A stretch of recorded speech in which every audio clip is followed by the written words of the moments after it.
Տիկին Վարդանյան, հարգելի ընդդիմադիրներ, ես մի հատ տենց գործընկերական խորհուրդ տամ, էլի, հա, որպեսզի ավելի հեշտ լինի մեզ հակադարձել, խոսելիս վատ ծիծաղելի իրավիճակում չհայտնվել, մի քիչ ավելի հաճախ լսեք այն ելույթները, որոնք ունենում ենք մենք, ունենում է վարչապետը, որովհետև ձեր ասացի մեծամասնության պատասխանը, բացատրությունը, նկարագիրը բազմաթիվ անգամ տվել ենք։ Եթե դա հատուկ եք անում, որպեսզի լավ տպավորություն թողնեք, ուրեմն դա այլ խոսակցություն է, բայց մենք դրա խոսակցության այդ պատասխանները տվել ենք։ Ես որոշեցի պատմեմ, քանի որ ժամանակը շատ է, թե ինչ է տեղի ունեցել Հայաստանի Հանրապետությունում վերջի տարիների ընթացքում։ Ուրեմն Սերժ Սարգսյանի եւ Ռոբերտ Քոչարյանի իշխանության օրոք Ղարաբաղի հարցը հասցրվել էր այն իրավիճակին, որ այլ ընտրանք չէր թողնվել հակառակորդին, քան ուժով լուծել, որտեղ բանակցային գործընթացը գտնվում էր փակուղու մեջ, ինչպես տեղ ասում էր Սերժ Սարգսյանը, բանակը գտնվում էր վատ վիճակում Ռոբերտ Քոչարյանի եւ Սերժ Սարգսյանի իշխանավորման տարիների ընթացքում Լեռնային Ղարաբաղը դուրս էր թողվել բանակցային գործընթացից, ինչպես նաեւ պնդում է Աննա Գրիգորյանը իր հարցազրույցի մեջ Ռոբերտ Քոչարյանի կողմից, եւ այդ process-ը բերել էր հասցրել էր նրան, որ պետք է պատերազմ լիներ։ Եվ այդ պատերազմը անխուսափելի էր։ Եկավ 2020 թվականը եւ ինչի եղավ այդ պատերազմը։ Պատերազմը եղավ մեծ աշխարհաքաղաքական լուծումներ տալու համար, նես չէր, որ, չգիտեմ, Նիկոլ Փաշինյանը ավելի մի քիչ, չգիտեմ, բարձրահասակ էր, ավելի ցածրահասակ էր, լավն էր, վատն էր, մեծ պլան գոյություն ուներ։ Պլանը հետեւյալն էր, որ պետք է Ուկրաինայում պատերազմ լիներ, այս տարածաշրջանը պետք էր կիսել։ Ու այդ ժամանակ, չգիտեմ, Սերժ Սարգսյանն էր, Ռոբերտ Քոչարյանը ըլներ կամ որևիցե մեկ այլն էր, 90% հավանականությամբ դա լինելու էր։ Եթե այն 10%-ը թողնում եմ նրան, որ կարող էր ինչ-որ պլան լինել, որ ենթադրենք Հայաստանը մտներ դառնար Ռուսաստան, Բելարուս միութենական պետության մի հատված եւ այլը, կարող է մի քիչ ուրիշ ձև լիներ այդ պատերազմը, բայց այն բանը, որ տարածաշրջանը կիսվելու էր այս Ուկրաինայի գալիք պատերազմի համար, անխուսափելի էր։ Ուզում էր Նիկոլ Փաշինյանն ելներ, ուզում էր Ռոբերտ Քոչարյանն, ու Ռոբերտ Քոչարյանը, որ գլուխ է գովում, որ ես ելնեի, սենց չէր ելնի, նենց չէր ելնի, իր ժամանակահատված է եղել, այն ինչ որ եղավ 2020 թվականին, այն ժամանակը հիմքը դրված եղել։ Եվ խնդրում եմ, այս նաև պատերազմին անդրադառնամ։ Պատերազմից հետո առաջարկ եղավ եւ առաջարկ ա եղել Լեռնային Ղարաբաղի ղեկավարությանը հանդիպում ունենալ Սոֆիայում ադրբեջանական կողմի հետ եւ չասեմ ով, բայց չթողեցին որ գնան հանդիպում երաշխավորների ինստիտուտը, այո, թույլ չտվեց եւ ձեր նաեւ կողմնակիցները, որոնք Լեռնային Ղարաբաղում նաեւ իշխանության մասին իրանք թույլ չտվեցին։ Ես այդ խոսակցությանը ներկա եմ եղել, լսել եմ ես այդ խոսակցությունը, զրուցել եմ դրա մասին։ Եվ դրա համար տեղի ունեցավ երկրորդ ռազմական գործողությունը, որը վերջնականապես Լեռնային Ղարաբաղից հայ ժողովրդին դուրս բերեց։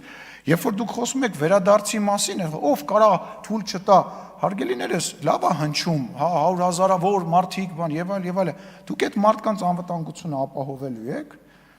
Դուք հասկանում եք, որ դուք քաղաքական գործիչ եք, դուք հասկանում եք, որ այդ խոսակցությունը բերելու այն խոսակցությանը, որ նաև ադրբեջանցի քաղաքացիները, որոնք սովետական ժամանակի հատվածում բնակվել են Հայաստանում, ուզենալու են վերադառնան եւ ապրեն այստեղ։ Դուք հասկանում եք, որ այդ խոսակցությունը ուրիշ ուղղություն է տանելու, բայց էդ էլ հեչ, ասում եմ, դուք այդ մարդկանց անվտանգությունը ապահովելու եք, կամ դուք որ ասում եք Լեռնային Ղարաբաղը հանձնեցինք, բա որ հանձնեցինք, բա ինչի պատերազմ եղավ, հենա կհանձնենք, թղթով կեթային կստորագրեինք 100%-անոց ճակերտավոր աջակցություն ունենք հայ ժողովրդի կողմից հեղափոխությունից հետո։ Ինչեր պետք գնալ հասնել դժոխք, մեռնել այդ բոլոր մահացածների հետ, գնալ հասնել այդ ծերը, որ մենք կամ կողմնորոշվեք, մեկ ասում եք հանձնեցիք, մեկ ասում եք նոյեմբերի 9-ը լավն էր, մեկ ասում եք նոյեմբերի 9-ը վատ էր, եւ այլն եւ այլն։ Երաշխավորների մասին տիկին Վարդանյան, վարչապետը այստեղ 305 անգամ դրա մասին խոսեց։ Ուկրաինայի երաշխավորը Ռուսաստանի Դաշնությունն էր։ Այդ երաշխավորները, հիմա ասենք աբսուրդ է, չէ՞ հնչում, որ ժամանակին մեկին ասեիր, որ Ռուսաստանը հարձակվել է Ուկրաինայի վրա եւ Գերմանիան պաշտպանելու է Ուկրաինային, ասենք իմ պապը կուշաթափվեր, ասենք այնքան կծիծաղեր, բայց ժողովուրդ իրողություններ է փոխվում։ Երաշխավոր ունեինք, երաշխավոր կար Ղարաբաղում կանգնած, երբ որ երկրորդ բանը տեղի ունեցավ, երկրորդ հարձակումը տեղի ունեցավ Լեռնային Ղարաբաղի վրա, Ռուսաստանի Դաշնության խոսնակը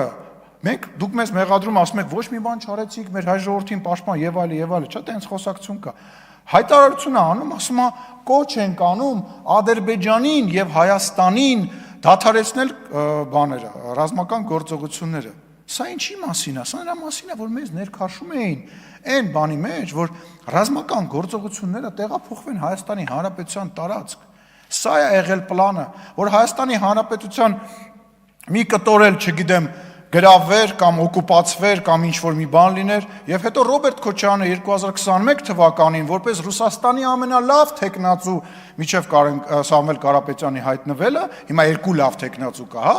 միջև իր հայտնվելը, բան, տենց գար ասեր, դե մենք իմիջիալից այդ խոսակցությունները գնում էր, դե մենք չենք կարողանում, մենք փոքր ազգ ենք, ինչ կարան կանենք, մենք չենք կարող, պետք է մեր անվտանգության միակ ձևը դա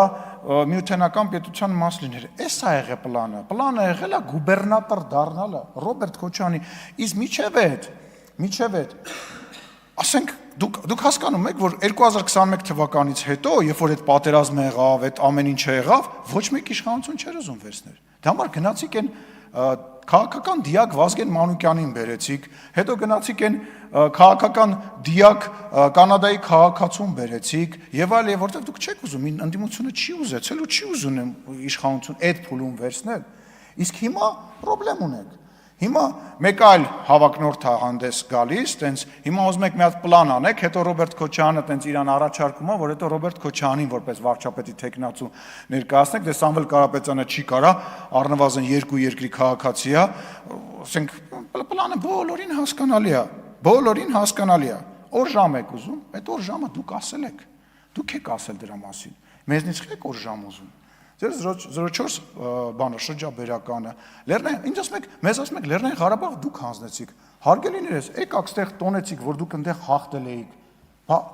ո՞նց թուղթը ստորագրեցիք, ո՞վ է թուղթը ստորագրեց, Լեռնային Ղարաբաղի լուծարման թուղթը ժողովուրդ, ով ստորագրեց, մենք կռվել ենք,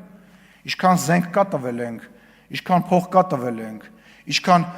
մեռնել կա մեռել ենք, ինչքան մեռնելու ձև կա, այդ մեռնելու ձևերով անցել ենք, դուք արեցիք դա։ Լեռնային Ղարաբաղը բանակցային գործընթացից դուրս թողելուց սկսած, ինչպես Տիկին Գրիգորյանը Արդարացի նշեցի, որ Արդարացի ժամանակին նշում էր Ռոբերտ Քոչարյանի մասին, վերջացրած Լեռնային Ղարաբաղի լուծարման փաստաթուղթը ստորագրելով հանդերձ։ Հիմա հետաքրքիրը այն է, որ ես ենթադրում եմ, որ ընտրություններով տենց օրենքով նախատեսված է, չէ, որ պետք է գլխավոր թեկնածուները բանավիճեն։ Ես վստահ եմ, որ Ռոբերտ Քոչարյանը չի կարողանալու գա բանավիճելու։ Եվ դուք այդ բանավեճը փորձում եք ստեղ ինչ-որ ձևով ապահովեք, որովհետև դա ակնհայտ է, դուք այլևս այս դահլիճից դուրս ամենամեծ եւ ամենաուժեղ ընդդիմադիր կուսակցությունը չեք, ձեր բոլոր ռեզերվները, ձեր ունեցած մարդկանց այս նոր ստեղծվող ուժը տանում է եւ ձեզ կարեւոր է, որ դուք գոնե այնտեղ հայտնվեք, որ կարողանաք ինչ-որ ձևով ներկայություն ապահովեք։ Բայց ես հարց ունեմ ձեզ. գալու է Ռոբերտ Քոչարյանը օրենքով նախատեսված հերոստաբանավեճին։ Գալու է, կճշտեք իրանց Տիկին Վարդանյան, Տիկին Խամոյան, հաջորդ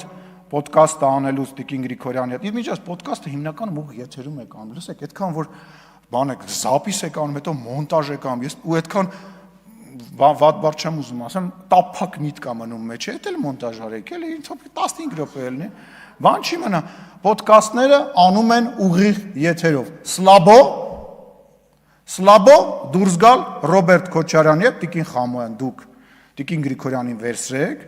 միացրեք հեռախոսը, սլաբո դուրս գաք, մանգակ Հայաստանի, գնացեք Սյունիք, սլաբո Տիկին Գրիգորյան։ Այո, վերցնում եք Ռոբերտ Քոչարյանի թաթիկը եւ գնում եք Սյունիք փողոց ուղիղ եթերով քայլելով։ Կարող եք։ Չեք կարող։